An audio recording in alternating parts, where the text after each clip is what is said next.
Good afternoon everybody. It seems an age away since I last did a video and only yesterday at the same time, but I think it's about the right time to do a video update. We're due back in school in 2 weeks time. I'll follow this update in about a week's time with a letter which gives a lot of the detail, but hopefully I'll be able to cover everything as much as I can in this video. It's going to take 3 parts, this video: what we've done in school in order to get ready for your return, what we need of parents in order to make sure that we have a safe and efficient and effective start to the new term, and then what we need of the students as well, of the young people.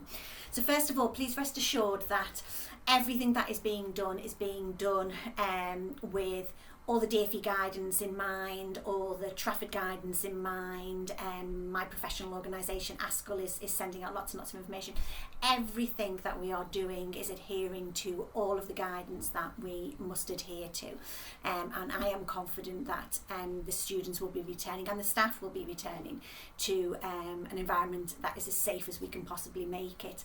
But that environment is going to be different, okay, and this is what I want to run through with you today. So first of all, the first difference is the day of return. It's the same as it was in the end of term letter. So just to remind you, year 7s are coming back in on Monday the 7th, years 10 and 11 are coming in on Tuesday the 8th, years 8 and 9 are coming in on Wednesday the 9th. So that's the first thing. And that staggered start to the term is then replicated in a staggering in many ways throughout school, and the most significant one is the staggering of the starting time between Key Stage 3 and Key Stage 4. So year 7s will be coming in at 8:50 and having 10-minute registrations. Year 8 and 9 will be coming in at 9 o'clock and going straight to period 1. Years 10 and 11, Key Stage 4, will come in at 10 o'clock and go straight to period 2. But don't get overly excited. That doesn't mean you've got or you've missed period 1. Period 1 will take place at 3 o'clock at the end of the school day. So you will have in effect a period 6, which will actually be your period 1 lesson. So that's the first significant staggering that will take place. Other staggerings that will take place: break time and form time.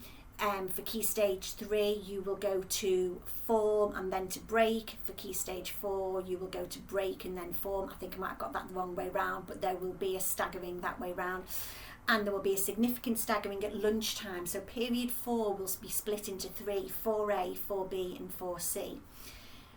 4A, half an hour, year 7's going first. 4B in the middle, years 8 and 9. 4C at the end of period 4 will be years 10 and 11. So all of it's staggered because there is no mixing of year groups. So that's one of the most important messages from this video is each year group counts as a bubble, and there will be no mixing of year groups. So whilst 10 and 11 will go into lunch at the same time, they will be in different sides of the canteen, they will be seated separately.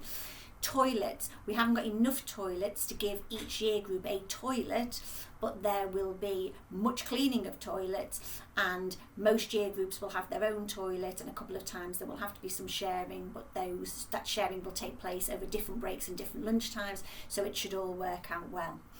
You are going to be zoned, and this is going to be one of the other significant things that you will find different. You are not going to move around the school as much. We're going to minimise the movement of students in order to keep you safe. So year 7s will be based down in humanities. Year 8 will be based, I think, in the English. Year 9 will be based on the science corridor. Year 10's based primarily up in maths, and year 11's on the top corridor. For most of your lessons, you will stay in those classrooms and your teachers will come to you. For your specialist lessons, you will come out and you will go to computing or to music or to PE or to technology, but we will be very careful with that movement, and it will be a one-way system, and there will be times when it will feel like you're going to move an awful long way round in order to get somewhere, but you're going to have to do that for health and safety to avoid mixing. So you should never mix with anybody outside of your year group, outside of your bubble, and within your year group. While social distancing is not going to be possible, we're not going to be able to keep you 2 metres apart or even 1 metre apart in the classrooms, but you must not touch. There is no touching, there will be no play fighting, there will be no hugging each other or high-fiving or even elbow-fiving or whatever that's called, no touching. So that will be one of sort of the new rules that will be in place, because we cannot socially distance as such. And while I'm talking sort of about the hygiene side of things, there is hand sanitizer. There will be in every classroom a sanitation station. There will be hand sanitizer, there will be tissues, there will be antibacterial wipes. You will be expected to sanitize frequently during the day and wash your hands frequently during the day, but obviously we have that limitation of the number of toilets that we have, but that will be an expectation. Face coverings currently are not required in school. However, if you choose to wear a face covering, and some staff may choose to wear face coverings themselves, that will be absolutely fine. But we will talk about the safe storage of face coverings, and for those of you who come in on public transport and might be using them on public transport but then taking them off when they come to school. Okay, so that's sort of one of the things that we need to do. From a cleanliness point of view, we have employed 2 full-time housekeepers, and their responsibility will be to make sure that we keep everything as clean as they possibly can. Frequently touched areas, wipe down, wipe down, wipe down.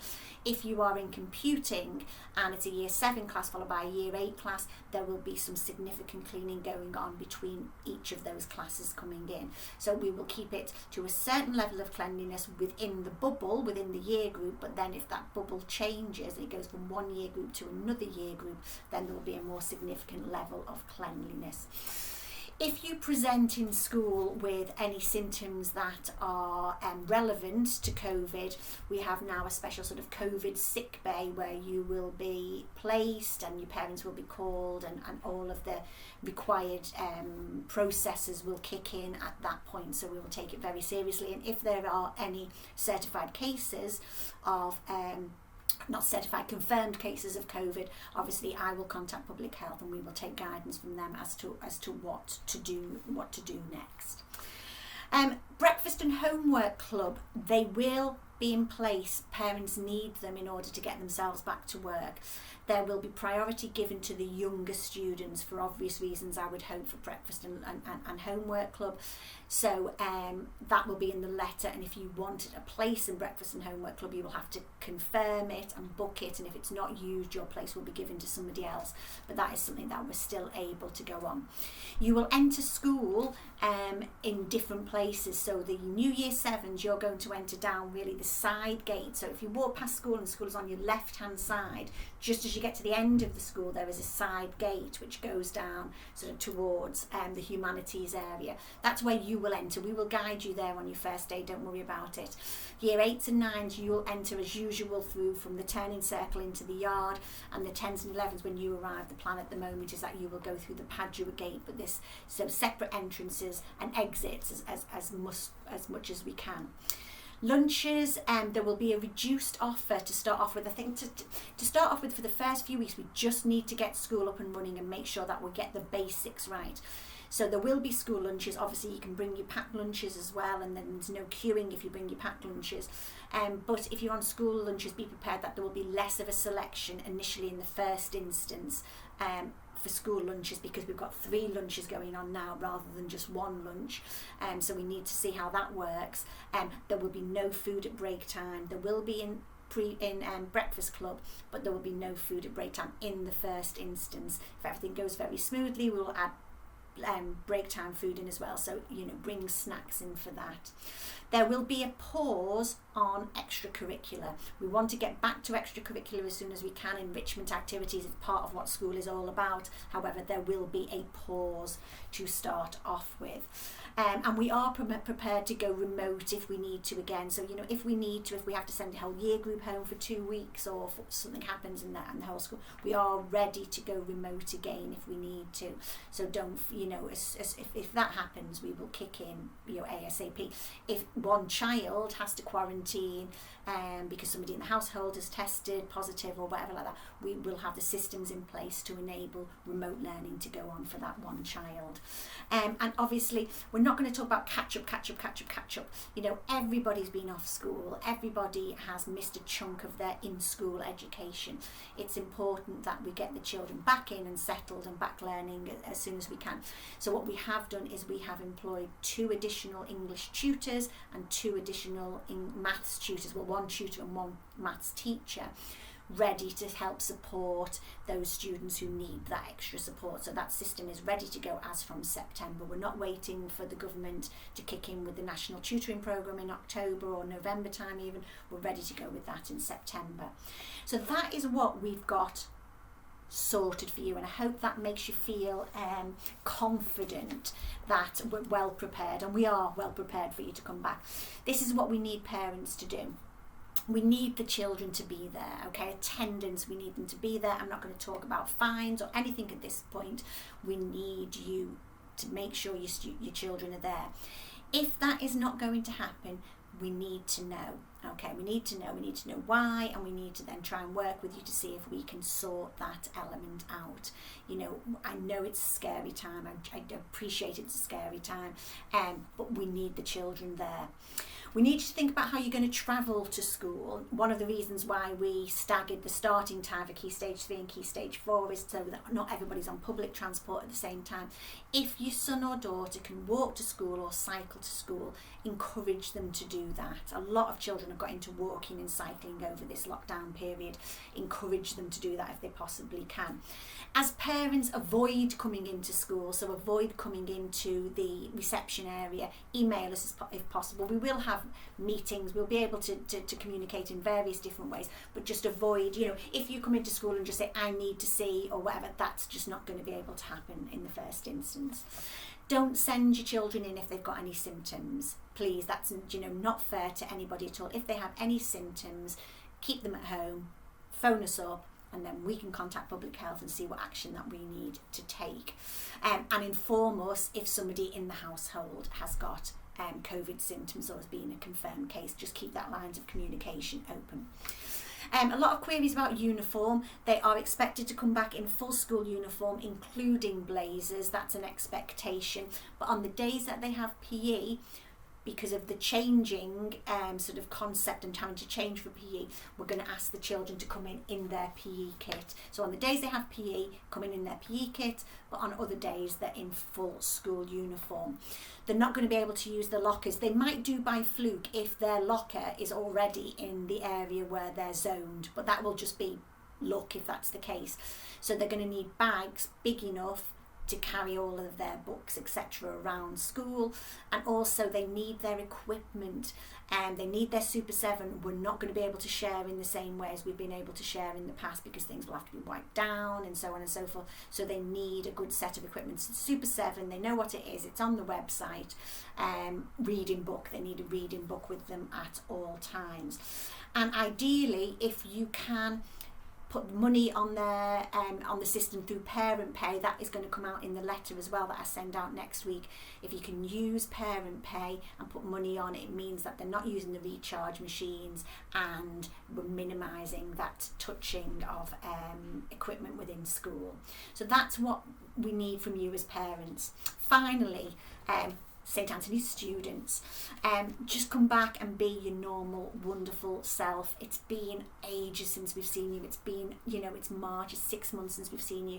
You know, I'm small enough as it is. I think you're going to look like giants to me when you come back in September.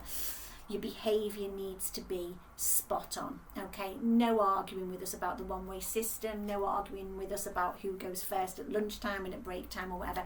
Everything that we are doing for your health and safety and the health and safety of the staff. So there is a no-touch rule in place. You know, the behaviour policy stands as it is, no-touch rule. I don't want to have to be dealing with anybody who's threatened to cough on somebody or something silly like that. Well, it was not silly. A threat like that is not silly, but you know what I mean. You know, we need you to behave, we need you to follow the instructions of every single member of staff. We don't need conflict, we need you back in, we need you educated, we need you getting your learning done, you know, enjoying time with your friends, enjoying back being in school, but that's what we need you to do. So there'll be no mixing between year groups. Once you step on school site, no mixing between year groups, and we just need you to follow instructions. Just be one. We're really looking forward to seeing you back. We saw the year 11s last week for results day. It was absolutely wonderful to see them getting all great results, ready to move on to their next stage in life, and we're getting looking forward to seeing you and getting you ready for the next stage in your academic journey. Parents and students, if you've got any queries at all, the website address, the admin website email address is on the website. Just email us with any questions at all. Parents, if you think you are not going to send your children back into school, we need to know ASAP. We need to be able to deal with that ASAP. Communication over the next few weeks is going to be key. We're going to have an extra inset day after a couple of months. The local authority have said we can have an extra inset day, so we're going to have that in a couple of months' time in November, and that will enable us just to see where we're up to, how everything is working, tweak it, change it, amend it, update it if it needs to be. But please just open lines of communication. This is a massive thing for us, having the children back. We're so keen to see them. All the teachers are so keen to see them. We've got some great new teachers starting in September as well, so we're fully staffed for September. We're ready to go. The school is ready for them. There'll be signage, there'll be everything ready for them. We're really looking forward to seeing them. So I get a letter out next week. Enjoy the last couple of weeks off. See you soon. Bye bye.